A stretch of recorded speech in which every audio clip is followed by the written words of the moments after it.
আসসালামু আলাইকুম। আমি গত পরশুদিন মালয়েশিয়াতে এসেছি 2 দিন আগে। এর মধ্যে মালয়েশিয়ার 3জন মন্ত্রীর সাথে বৈঠক হয়েছে। মালয়েশিয়ার যে স্বরাষ্ট্রমন্ত্রী আছেন এবং হিউম্যান রিসোর্স মন্ত্রী আছেন ওনাদের সাথে আনুষ্ঠানিক বৈঠক হয়েছে। ট্রেডের যে মন্ত্রী আছেন ওনার সাথে অনানুষ্ঠানিকভাবে আলোচনা হয়েছে। তো এখানে কিছু অগ্রগতি সাধিত হয়েছে, সেটা আপনাদের সাথে শেয়ার করতে চাচ্ছি। প্রথম খবর যেটা আপনারা জানেন, গত বছর মালয়েশিয়ার প্রধানমন্ত্রী আনোয়ার ইব্রাহিম সাহেব বাংলাদেশে গিয়েছিলেন। উনি বাংলাদেশের এখন যে আপনার অন্তর্বর্তী সরকারের যে আমাদের প্রধান উপদেষ্টা আছেন ডক্টর মোহাম্মদ ইউনূসের ব্যক্তিগত বন্ধু। তো উনি তখন প্রতিশ্রুতি দিয়েছিলেন যে গত বছর যেই বাংলাদেশি শ্রমিকরা মালয়েশিয়াতে আসতে পারে নাই শেষ মুহূর্তে, তাদেরকে উনি মালয়েশিয়াতে আসার সুযোগ করে দিবেন। এটা নাম্বার ছিল 17,000-এর মতো। তো এটার ভিত্তিতে আমরা অনেক আলোচনা করেছি। তো তারা বলেছে তারা ব্যাচ ওয়াইজ নিবে।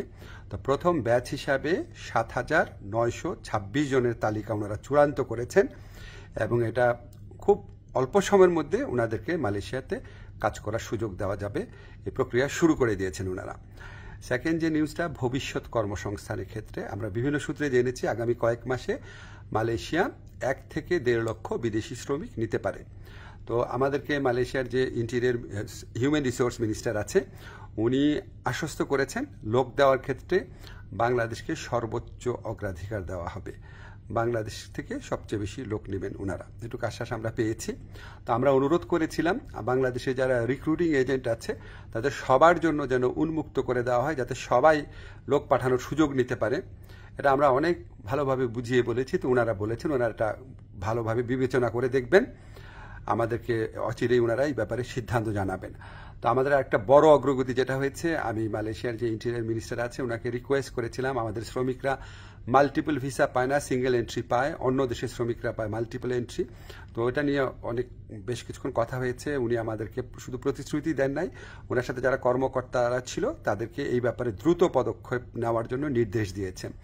আর আমি বলেছি যে মালয়েশিয়ার যারা ইরেগুলার হয়ে গেছেন, যে শ্রমিক ভাইরা আছেন তাদেরকে রেগুলারাইজ করা বা বৈধ করা যায় কিনা। তো ওনারা বলেছেন ওনারা মাঝে মাঝে এটা করেন, আর গত বছর করেছেন।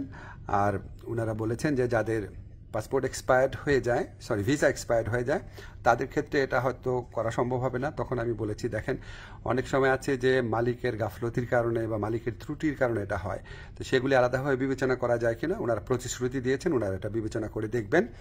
এছাড়া আমরা আরও কিছু বিষয় নিয়ে আলোচনা করেছি, যেমন আমরা বলেছি যে এখানে যে আপনার সিকিউরিটি গার্ড আছে বা কেয়ার গিভার আছে বা নার্স আছে, বাংলাদেশ থেকে নেওয়া যায় নাকি, স্কিল্ড ওয়ার্কফোর্স নেওয়া যায় নাকি। ওনারা আগ্রহ দেখিয়েছেন, এ ব্যাপারে আমাদের আলোচনা অব্যাহত থাকবে। তো আমরা মোটামুটি আশাবাদী এবং আমরা মনে করি যে এই যে এতটা ফলপ্রসূ একটা আলোচনা হলো, সেটা আমাদের প্রধান উপদেষ্টার অবশ্যই উনার বন্ধুত্ব, উনার গাইডেন্স আছে, উনার যে বন্ধুত্ব আছে মালয়েশিয়ার প্রধানমন্ত্রীর সাথে, উনার যে গাইডেন্স আছে আমাদের প্রতি, আপনাদেরকে জানাচ্ছি ব্যক্তিগতভাবে উনি মালয়েশিয়ার শ্রম বাজার নিয়ে ব্যক্তিগতভাবে উনি আমাদেরকে নির্দেশনা দিচ্ছেন, বৈঠকে বসছেন, ওনার কথা মতোই আমরা কাজ করছি। আর আমাদের এখানে প্রধান উপদেষ্টার যে স্পেশাল এনভয় আছে লুৎফে ভাই, উনি আলোচনায় অংশ নিয়েছেন, অনেক অবদান রেখেছেন। আমাদের প্রবাসী কল্যাণ মন্ত্রণালয়ে যারা আছেন তারা গত কয়েক মাস ধরে চেষ্টা করে যাচ্ছেন বিষয়গুলো এগিয়ে নেওয়ার জন্য। আপনাদের দোয়া ছিল, এই জন্য এতটুকু অগ্রগতি হয়েছে। আপনারা দোয়া করবেন আমরা যেন মালয়েশিয়া যারা শ্রমিক ভাই আছে বা যারা আসতে চান তাদের জন্য সত্যিকারের কল্যাণকর কিছু করতে পারি। ধন্যবাদ আপনাদের সবাই।